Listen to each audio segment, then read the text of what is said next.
So if you clicked on this video, I'm assuming that there's something in your life that you really want. You keep trying and trying and trying to get this thing, but no matter how hard you try, it just doesn't seem to be happening for you. You've tried everything at this point, but the only thing you haven't tried is not trying. So this is a lesson that's been coming into my life again recently, and I wanted to share some of my findings with it. The lesson is letting go. To get what you really want in life, you've got to let go of wanting it. What do I mean by that? So I've been single for about 8 years now, and I've wanted nothing more than finding a relationship, being in a healthy, committed relationship. And I've dedicated the best part of the last 8 years of my life just trying to do that, either directly or indirectly. So especially in the last 4 years, I've improved every aspect of my life, from my finances to my appearance to my social skills. I hired dating coaches, I hired photographers. I tried everything under the sun to find a girlfriend. I went from, not having a single date to having, multiple dates a week. At this point, I'd been on about 100. And even though I had all this quote unquote success, I wasn't really getting what I wanted, which was to be in a relationship, to find connection. And it kind of baffled me. And I kept trying to look for solutions. I kept trying to figure it out. No one could really tell me what was happening, because it was confusing to a lot of people, because on paper I would seem like somebody that's would make a good partner for anybody, and no one had any solutions for me. The answers that are making sense to me right now are coming from spirituality and getting back in touch with my spirituality, and especially discovering this book. This book is called Letting Go, and if you haven't read it, highly recommend it. It's up there with top 3 books that have changed my life, and I'm not just saying that. It's like one of those books where every time you read it, it becomes deeper and deeper and kind of finds you when it needs to find you. That's what I find.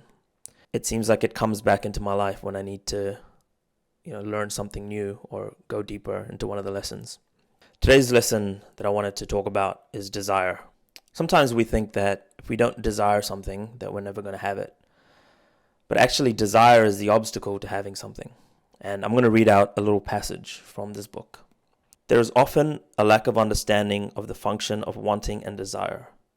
The main illusion is seen in the statement, the only way that I'll get what I want is by desiring it. If I let go of my desire, then I won't get what I want. Actually, the opposite is true. Desire, especially strong desire, e.g. cravingness, frequently blocks our getting what we want. Why is this so? Actually, the way something comes into our life is because we have chosen it. It was the result of our intention, or we made a decision for it. It has come into our life in spite of desire. The desire was actually the obstacle to its achievement or acquisition. This is because desire literally means I do not have. In other words, if we say that we desire something, we are saying that it isn't ours. When we say that it isn't ours, we put a psychic distance between ourselves and what we want. This distance becomes the obstacle that consumes energy. So how do I make sense of this in my situation right now? So here's me. Here's the thing that I desire, which is a relationship. So the more I desire it, the further away it gets from me, and the space in between is the distance, the psychic energy, which pushes it away from me. And it consumes a lot of energy, this desire. So the more I desire it, the further it gets away from me. So the alternative is I can want it. Yes, I want a relationship.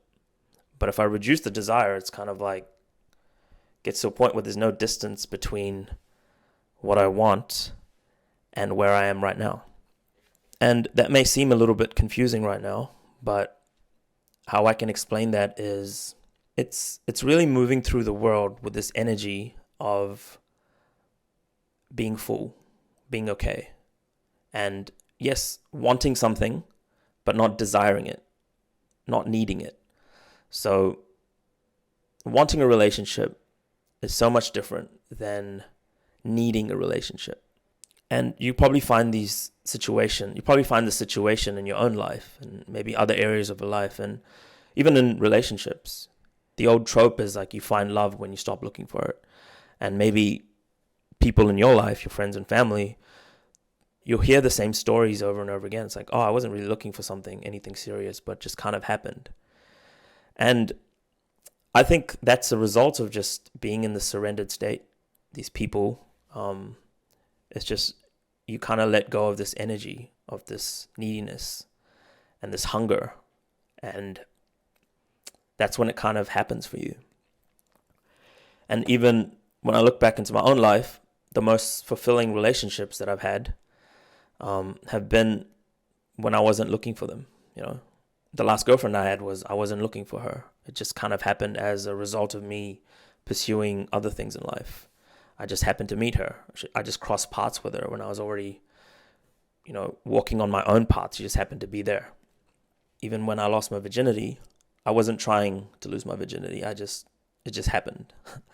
And I think it's a big deal for a young man to lose his virginity, because it's like a identity crisis, and it's so tied to your self-worth that you kind of feel that something's wrong with you and you got to get laid.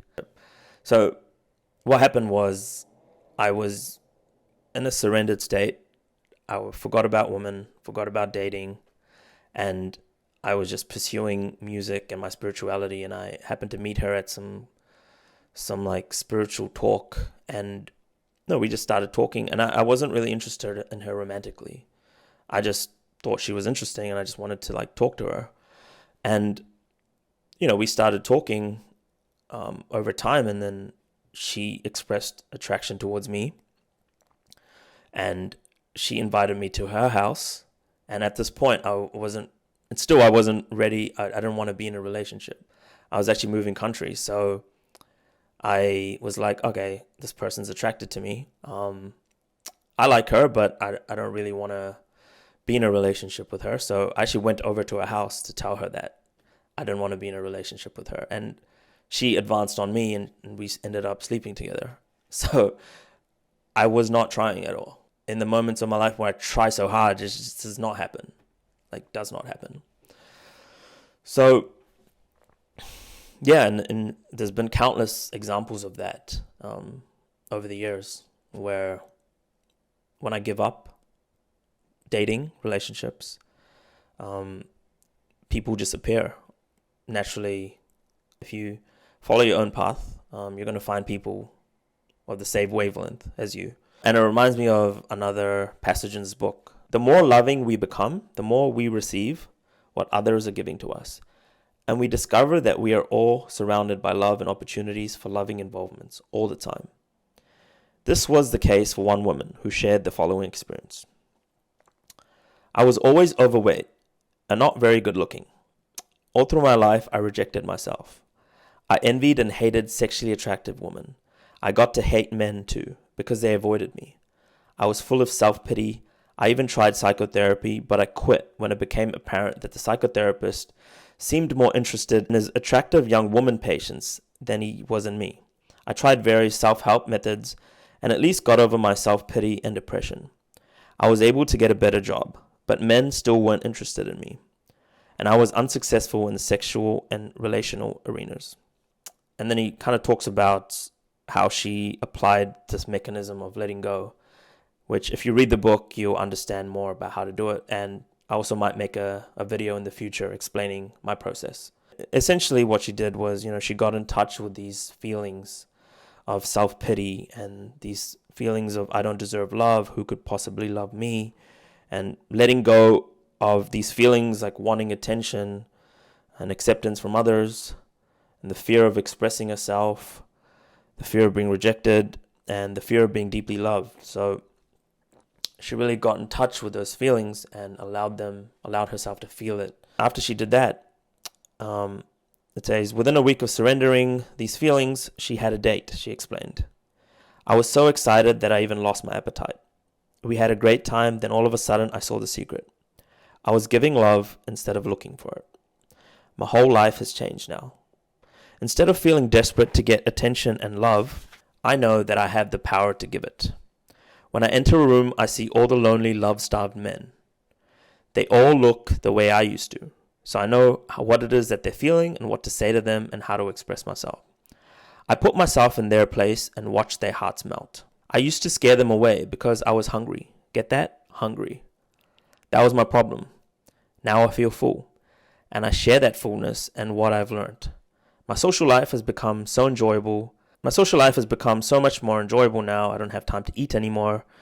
And then just goes on to kind of detail how her life changed, essentially, because of that one thing. Yeah, I just wanted to read that because I've had countless experience like that in the past. And I didn't really know what was going on until I read that. And then I could connect the dots. So this book found me again 2 weeks ago, and I tried this method. So what I did was I was just really got in touch with these feelings of loneliness and feelings of unlovability, unworthiness. And I just let them come up, and I spent a weekend just sitting with them, just literally lying in bed and letting them all come up and just surrendering to them, being okay with them, and really getting in touch with this feeling of, if I die alone, if I never have physical intimacy again, if I never find a girlfriend, if I never get married, can I be okay with that?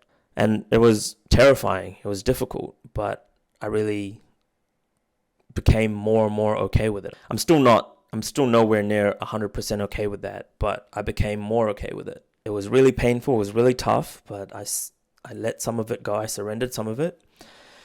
And yeah, literally the next day, I had 2 text messages on my phone from random numbers. One of them was a girl that I forgot to follow up with, setting up a date. And this was 3 months ago. And she literally happened to text on that very next day saying, hey, whatever happened to our date? And the second one was a girl that I thought ghosted me. She's typed out this whole paragraph about how she was so sorry and how she wasn't in the right headspace to date. And now she's moving cities and she can't actually, date me if she wanted to. It's interesting, right? The very next day of me letting go of this desire, this cravingness, this hunger, had the universe, God, source, the divine, whatever you believe in, is kind of reflecting that to me. And it was, it was a powerful kind of realization. I was really thinking my worth as a human being is not dependent on being in a relationship or getting married or having kids or any of those things, right? So it's this yearning of this, the mind thinks that, there's this loneliness that I'm feeling, and the mind comes in and the mind's like, I know how to solve it, relationship. I know how to solve it, sex. And no, it's not the feeling of loneliness or longing. It's not something to solve, but it's something to sit with and allow yourself to feel. The question really was, can I still enjoy my life without a significant other? And honestly, yes, I can. There's so many things that I can do in life, so many things I can enjoy, and it really does not need another person. And really, when I think about relationships, they kind of magnify how you already feel about yourself. So if you hate yourself, then the relationship that you get into is going to magnify that. If you love yourself, if you really enjoy your life, then the relationship you get into is going to magnify that enjoyment of your life, So really, in the state of not being okay with yourself, being in a relationship is actually going to make your life worse. And even though I haven't been in a relationship for 8 years, the last one I was in was not great. It was very, toxic. So yeah, I hope that helps somebody out there that's trying really, really hard to get something that they want, and they've just run out of logical explanations, and they've just, at their wits' end, essentially. And maybe if you just stop trying, maybe if you let go and you stop trying, you can allow this thing that you want to come into your life. Hope you enjoyed the video. If you have any experiences with letting go or anything that I spoke about, drop it in the comments below. Would love to hear from you, and catch you guys next time. Peace.